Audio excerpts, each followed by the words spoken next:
आखिर राजस्थान में विधायक क्या क्या करें? जनता के लिए स्कूल, कॉलेज या हॉस्पिटल बनवाए या फिर अपने लिए फर्जी डिग्री, फर्जी मार्कशीट?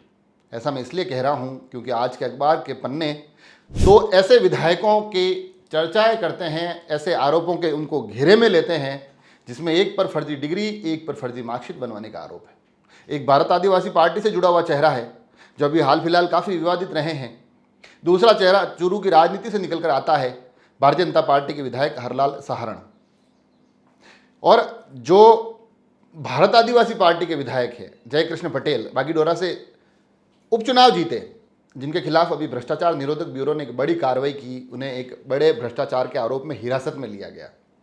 और जांच के दौरान अब एक नया पहलू सामने आया है। वो ये कहता है कि जब ये शिक्षक बनने वाले थे उस वक्त जो इन्होंने बीए की डिग्री प्राप्त की वो 3 अलग अलग राज्यों, राजस्थान, गुजरात और सिक्किम से प्राप्त की। ये एक गंभीर विषय है जो इस जांच के दौरान सामने आया है।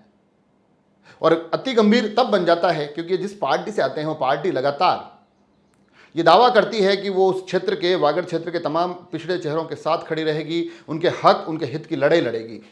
और जनता कितनी जोरदार तरीके से उनसे जुड़ी हुई है। समझिए कि जिस बागीडोरा का चुनाव ये जीत कर आए हैं, उपचुनाव में लोगों ने सरकार के खिलाफ वोट करते हुए इनको चुनाव जितवाया है। तो ऐसे में इनसे उम्मीदें बढ़ जाती है।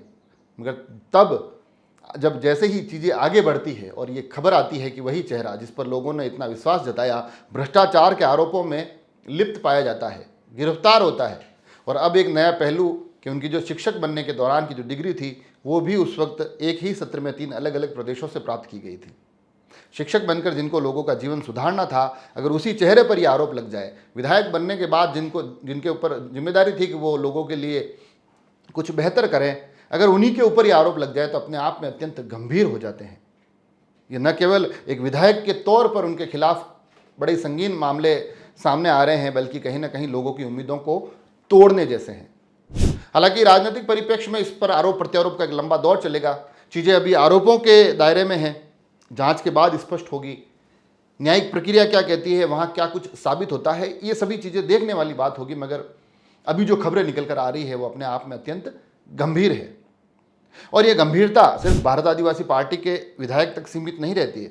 इसके दायरे में भारतीय जनता पार्टी, सत्तारूढ़ भारतीय जनता पार्टी के विधायक भी आते दिखाई दे रहे हैं। विधायक चूरू से हैं, नाम हरलाल सहारण, पहली बार विधानसभा में पहुंचे हैं।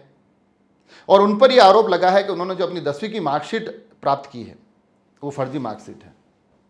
ये अपने आप में गंभीर आरोप है। और ये आरोप तब और भी गंभीर हो जाते हैं जब उनकी सरकार बार बार ये दावे करती है कि वो फर्जी मार्कशीट, फर्जी डिग्रियाँ, फर्जी परीक्षाएँ, फर्जी परीक्षार्थी सभी के खिलाफ बड़ी मुखर हैं, सभी के खिलाफ कार्रवाई की जाएगी। और ऐसे में जानकारी ये आती है उनके स्वयं के एक विधायक के ऊपर आरोप तय हुए हैं कि उन्होंने 10वीं की मार्कशीट फर्जी तरीके से प्राप्त की थी। हालांकि कानूनी पेचीदगियों का लंबा चौड़ा समय है, काफ़ी टाइम लगेगा, कोर्ट की कई लंबी चौड़ी प्रक्रियाएं होती है, तो विधायकी पर तो कोई असर आएगा नहीं। परंतु एक विधायक के ऊपर ये आरोप लगा, ये अपने आप में अत्यंत गंभीर है। और भाजपा के लिए तब और भी गंभीर हो जाता है जब 2 दिन पूर्व ही उनके एक विधायक को एक आपराधिक मामले में सजा के बाद सदस्यता छोड़नी पड़ी थी। और अब उनके अगले एक विधायक और भी गंभीर आरोपों से जुड़ते दिखाई दे रहे हैं।